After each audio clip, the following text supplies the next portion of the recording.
Hola, soy Félix Bravo González, doctor por la Universidad de Granada, el programa doctoral de Ciencias Sociales. También soy cuidador de mi esposa con esclerosis múltiple desde el año 2003. Y bueno, un día se cruzó en mi camino mi vocación investigadora con la enfermedad de mi esposa y decidí aunarlas en una tesis doctoral, y fruto de esta investigación traigo hoy uno de los principales temas que han provocado mi interés, que es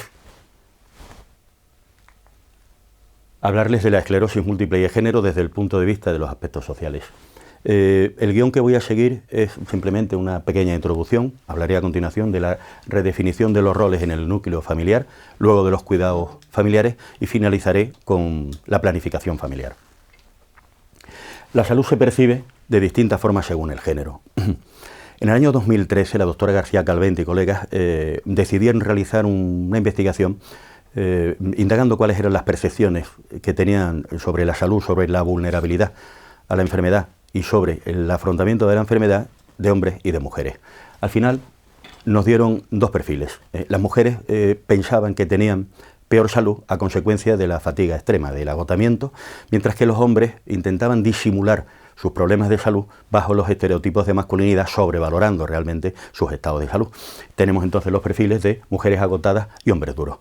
En lo que sí coincidían tanto ellos como ellas era en pensar que ellas son más vulnerables a la enfermedad y los hombres tienen peor afrontamiento. Así completábamos los perfiles de mujeres agotadas y más vulnerables y hombres duros, pero con peor afrontamiento, dándose las paradojas de que las mujeres son débiles pero fuertes y los hombres son fuertes pero débiles.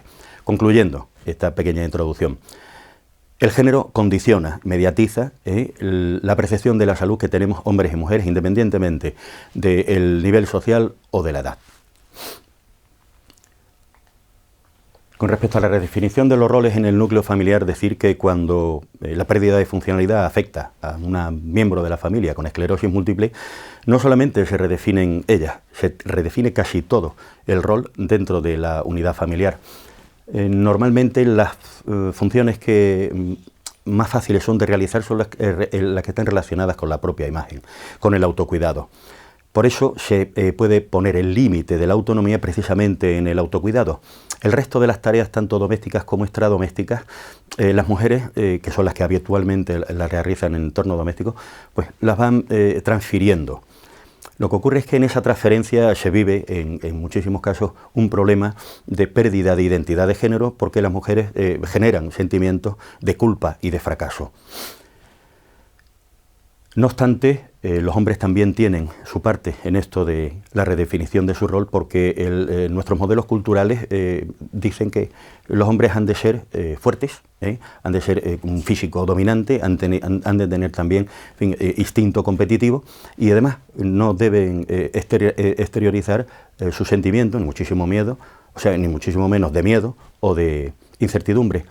Entonces, los hombres también, cuando se ven frágiles ante la enfermedad, también ven cómo tiemblan sus propios estereotipos de masculinidad. Sabemos que la salud afecta tanto a varones como a mujeres en sus estereotipos de género. Con respecto a los cuidados familiares, decir que en el caso de la esclerosis múltiple, el número de varones cuidadores que se implican es muy superior al de otras enfermedades, tanto neurodegenerativas como crónicas. La frase que sigue es mía, o sea, yo considero que en esclerosis múltiple, cuando se feminiza la enfermedad, se masculinizan los cuidados. Está a falta todavía de dar ratios, pero se puede incluso duplicar la media habitual del 18% de varones cuidadores en el caso de esclerosis múltiple. O sea, estaríamos hablando de alrededor de un 35% de varones implicados en los cuidados familiares. En estudios realizados en Estados Unidos, cómo se enfrentan las personas que cuidan en familia a estos cuidados, nos dicen que los varones que cuidan a sus mujeres con esclerosis múltiple son excesivamente protectores y no le permiten hacer incluso cosas que ellas podrían hacer por sí mismas. Sin embargo, las mujeres cuidadoras de varones con esclerosis múltiple les incitan, les alientan a que hagan esas labores por sí mismas. Evidentemente, esta conducta es la más adecuada, porque ya sabemos que la sobreprotección lo único que hace es generar mayor dependencia. En otros estudios realizados en Italia, nos dicen cómo los varones cuidadores experimentan insatisfacción al tener que realizar labores domésticas que consideran femeninas, pero por su condición de masculinidad no pueden exteriorizar sus vulnerabilidades y sus debilidades. Entonces, en este caso, lo que hacen es generar, aparte del desaliento, un enorme estrés porque haciendo cosas que no consideran que deben hacer, además las tienen que callar. En estudios realizados en Andalucía, los resultados son similares a los que he citado para el estudio italiano. En mi investigación doctoral sí he podido comprobar que los varones que cuidan lo hacen de una manera paulatina, van asumiendo poco a poco las funciones que las mujeres, que son las que realizan, repito, esas tareas domésticas, van a tener que ir abandonando, van a tener que ir relevando. Pero aparte de hacerlo poco a poco, lo que hacen es ir aprendiendo de ellas. O sea, en ningún caso se releva directamente de la responsabilidad doméstica al ama de casa. Lo hacen de una manera tutelada y además conscientes de que la labor que hacen es muy importante para su familia y eso, en fin, les da ánimo para seguir prosperando y desarrollando más tareas domésticas. En este caso, lo que se trata no es de hacer o no hacer la labor. Se trata de liderazgo, mientras que el varón, aunque haga las tareas, siga permitiendo que la mujer sea la que dirija las labores domésticas, no estarán viendo tan afectada su pérdida de identidad de género. Bueno, y hay que considerar que la esclerosis múltiple no solamente se alteran los patrones de género, quiere decir que hay más varones cuidadores que en otras patologías, sino también se altera lo que es el patrón generacional. En este caso no son los más jóvenes los que cuidan de los mayores, son los mayores los que cuidan de los más jóvenes y, en la inmensa mayoría de los casos, los coetáneos. ¿Esto qué quiere decir? Bueno, pues directamente a la hora de que un padre tenga que cuidar a un hijo, ya se ve venir que va a existir una sobreprotección. En el caso de esclerosis múltiple, no solamente sobreprotegen las madres, manifestado así directamente por ello, sino también sus cónyuges. ¿Qué hay que tener en cuenta cuando hablamos de la planificación familiar? Que de entrada diré solamente tocaré aspectos sociales porque la doctora Celia Oreja Guevara, ya en una intervención que tuvo el año pasado, nos ilustró de todos los temas de planificación familiar referentes desde los puntos de vista de las perspectivas de farmacológicas y médicas. Yo solamente incidiré, repito, en los aspectos sociales de la planificación familiar. ¿Y qué tenemos que tener en cuenta cuando hablamos de planificación familiar? Bueno, pues de entrada tenemos que tener en cuenta el estado de evolución del modelo de familia deseado. Quiere decir, por edad, ¿tengo yo que preocuparme por mi planificación familiar? Posiblemente estamos hablando de adultos o de personas bastante mayores en los que ya no hay posibilidad de alteración de la familia. Y en otros casos también podemos hablar de personas que no tienen tanta edad, pero sin embargo ya han alcanzado el volumen de familia deseado o el número de hijos que han preferido. Entonces, directamente, en este caso, no podemos hablar de planificación familiar, estaría fuera de lugar. Donde sí tenemos que hablar de planificación familiar es en el caso en el que el diagnóstico afecta a personas muy jóvenes, en los que o bien todavía no tienen ni siquiera relación de pareja y muchísimo menos tienen un proyecto familiar. Bueno, y lo otro que tenemos que tener en cuenta es el grado de interferencia de esclerosis múltiple. No podemos estar hablando del mismo esfuerzo en planificación familiar para una persona con grandes pérdidas de capacidades o con una larga evolución de enfermedad, con una larga trayectoria, el consumo de medicamentos de riesgo, que una persona que está iniciándose en la enfermedad, que incluso ha rechazado la medicación por considerar que todavía no es necesaria. ¿Y paternidad y maternidad es lo mismo? Evidentemente no. En el caso de la paternidad, los hombres cuando se plantean la planificación familiar solamente suelen atender al momento coyuntural, quiere decir, en este momento me encuentro ahora mismo con mi enfermedad en tal punto, estoy ausente de brotes, estoy con brotes, estoy empeorando progresivamente o están apareciendo patologías secundarias. Y también en la colaboración de los cuidados, quiere decir, hasta dónde voy a tener yo que llegar en los esfuerzos para cuidar a la prole, a los hijos que pretendo tener. Pero en el caso de la maternidad, evidentemente, es completamente distinto. De entrada hay una desventaja considerable en cuanto al periodo de fertilidad y luego hay que dejar claro que las mujeres sí consideran que el cuidado de los hijos va a ser responsabilidad suya. O sea, no estamos hablando de colaboración con el caso de los varones, estamos hablando de responsabilidad, sabiendo además que los principales esfuerzos en cuidado van a recaer sobre ellas. Y por último estamos hablando también de que ellas tienen que suspender los tratamientos farmacológicos antes de iniciar una planificación familiar. Maternidad y paternidad evidentemente no es lo mismo y en la decisión de ser madre implican mucho más allá que la de ser padre, entendiendo que necesitan una planificación más detallada, una atención sanitaria más compleja y además se asumen mayores riesgos. Heredar la esclerosis múltiple, la posibilidad de transmitir la esclerosis múltiple es quizás el tema que más preocupa a las parejas, tanto a ellos como a ellas, a la hora de hacer una planificación familiar, y además es el motivo de la mayoría de las consultas que se hacen a los facultativos antes de proceder a la planificación. O sea, primero me dice qué posibilidades hay de transmitir, de que herede mi descendencia la esclerosis múltiple, y luego ya hablamos de tener hijos. Y luego, la ruptura de los proyectos familiares no afecta por igual a hombres y a mujeres.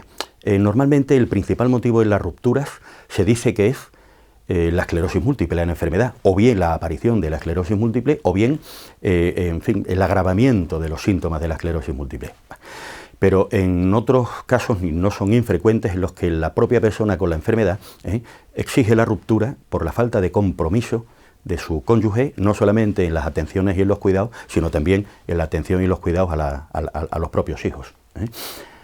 ¿Qué ocurre cuando ya tenemos la enfermedad y a partir de ahí tenemos que hacer nuestra familia o tenemos que proyectar nuestras relaciones de pareja y demás? Bueno, pues en este caso se exige desde el principio ese compromiso que luego no queremos que falte, o sea, no queremos que al final nos abandonen en los proyectos familiares, y no queremos además que la implicación en los cuidados sea de menor rango que la que nosotros consideramos se merece, no solamente nuestra descendencia, sino nosotros mismos con la evolución de la enfermedad. Y eso es todo. Muchas gracias por su atención.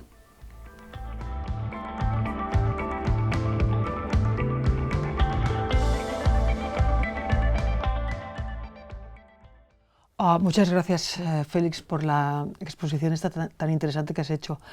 Yo, escuchándote hablar de las diferencias, ¿no?, de cómo según el género se aborda la enfermedad, lo primero que se me ocurre es la importancia que tienen todos estos datos y todas estas observaciones de cara a lo que serían los servicios sociales, ¿no?, de cara a lo que sería pues eso, unos servicios sociales que puedan ayudar al afectado a encarar su vida, su nueva condición de vida con la enfermedad.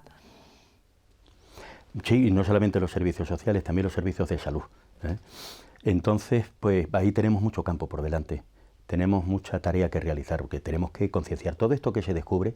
Si queda únicamente relegado a un repositorio en la universidad que solamente lo leen los estudiosos, no va a ningún sitio. Realmente, si lo que queremos hacer es un trabajo aplicado, o sea, si nosotros los investigadores queremos ser agentes de cambio, porque para que no cambie nada, pues para eso no hace falta tanta investigación y tanto esfuerzo. O sea, nosotros lo que queremos es que todos estos estudios, todos estos datos lleguen a las personas que realmente tienen capacidad de modificar las políticas sociales y las políticas de salud.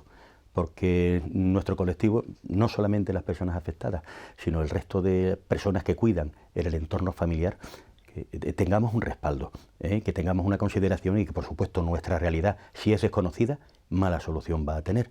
Es más, en algunos casos yo creo que ni siquiera se han planteado que podamos tener problemas de salud independientemente de los derivados de la propia esclerosis múltiple. Y problemas sociales, evidentemente, porque estamos hablando de familias en las que se mantienen con una cantidad de miembros activos. En el momento que alguno de sus miembros deja de tener esa actividad, el resto también tienen que tener una complicidad, no solo para tapar huecos, el juego de suma cero.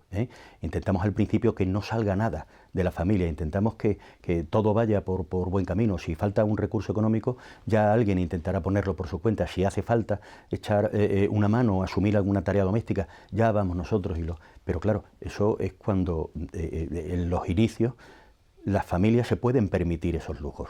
Pero conforme va avanzando la enfermedad y se va agravando y los cuidados son más necesarios, hace falta la concurrencia, la ayuda de los servicios sociales. Si no, las familias quedamos abandonadas a nuestro propio destino y eso no está bien.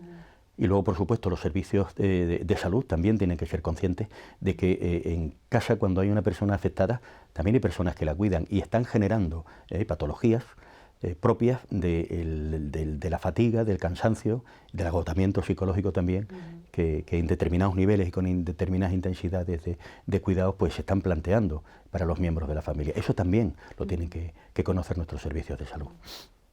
Me ha llamado mucho la atención cuando has establecido las diferencias entre si el cuidador es un hombre o es una mujer, ¿no? Y de cómo, por ejemplo, los hombres tienen tendencia a sobreproteger a su mujer o a su hija, a la persona a la que estén cuidando, ¿no? Es decir, a hacerlo todo por la otra persona, ¿no? Mientras que las mujeres pues tienen la tendencia a motivar, ¿no? A decirle a la persona, venga, que tú puedes, intenta hacerlo, es decir, esa forma tan diferente de encarar las cosas. Y yo te preguntaría, así como hombre, como cuidador además, que eres de una mujer enferma de esclerosis múltiple, ¿qué les aconsejarías a los cuidadores precisamente para no caer en eso, en esa sobreprotección?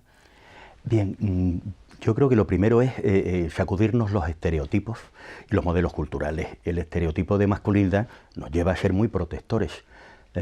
Sin embargo, nuestro modelo cultural nos obliga a inhibir sentimientos también. Y, yo creo que el hombre, por intentar masculinizarse o por no perder su masculinidad, está perdiendo humanidad. En algunos casos no hace falta mirarse tanto si eres más hombre o menos hombre, sino si eres más humano o menos humano. Entonces, en este caso, yo lo que aconsejaría sería no sobreproteger, pero al final, si la sobreprotección es una actitud consciente, o sea, no es una actitud irreflexiva, una actitud que se dé por azar, no, es que si yo le puedo quitar a mi esposa el esfuerzo de tener que ir ella impulsando su propia silla de ruedas para ir de un sitio a otro de la casa, yo la llevo. ¿Por qué? Pues porque, no sé, pero me eso da... no es tan bueno para ella. Claro, eso no es bueno para ella, eso no es bueno para ella. Además me lo tiene dicho, pero me lo tiene dicho cuando he terminado, no cuando he empezado. Entonces, bueno, por una parte ella se siente agradecida de no tener, no tener que realizar ese esfuerzo que para ella es titánico.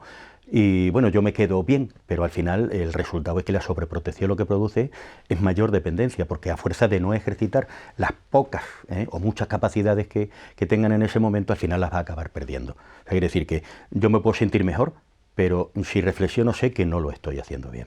O sea que el consejo sería reflexionar qué es lo mejor para esa persona, ¿no? No inmediatamente, ¿no? Que es ahorrarse el esfuerzo de llevar la silla, sino a corto o a medio plazo, ¿no? Que es lo mejor, ¿no? Y es que pueda ser lo más autónomo posible. Es motivar a que las personas usen las capacidades que conservan al 100%, ¿de acuerdo? Porque si no las van a acabar perdiendo, pero simplemente por el no uso. También he anotado pues, lo que supone cómo viven diferentemente el hombre y la mujer, ¿no? La llegada de la enfermedad, ¿no? cuando tienen la enfermedad, y cómo para ellas puede ser, si son por ejemplo amas de casa, pues puede ser una pérdida de identidad en cuanto a que ya no están, digamos, realizando su rol de ama de casa, ¿no? O de cuidado de la familia, y en cambio como para ellos está mucho más relacionado con la pérdida de la masculinidad, más que de un rol, incluso un rol de trabajo, ¿no? Sí, efectivamente. Para ellas, si han centrado su identidad de género precisamente en la actividad que realizan, centrado normalmente en la familia, en las tareas domésticas, claro, el tener que ir abandonando esas tareas implica ser menos útiles y ser menos mujer. Entonces, claro, ahí la identidad de género está muy tocada, ya he dicho, con la percepción además de los sentimientos de fracaso. Sin embargo, para el varón pierde la sensación de ser masculino conforme va enfrentándose a la enfermedad. O sea, en este caso no es lo que hace o deja de hacer en casa o fuera de casa, sino lo que tiene él en conciencia como qué es ser hombre o no ser hombre. Entonces, en el momento que los varones muestran que la enfermedad les está haciendo mella, que son frágiles, ante una cosa que no pueden controlar, como es la esclerosis múltiple, se sienten menos capaces, porque ya no pueden basar su masculinidad en el físico y en la competitividad. Ya están, llamémosle, atenuadas esas dos características que, bueno, en principio serían las que marcarían su estereotipo de ser hombre. Muy bien, muchas gracias. Está claro que tenemos que estar atentos, ¿no? a todos los cambios y a todas las cosas que suceden, no solamente ya los síntomas físicos, ¿no? Sino todo, cómo se mueve todo el tablero, ¿no? Cuando llega una enfermedad como la esclerosis múltiple y probablemente también otras enfermedades que son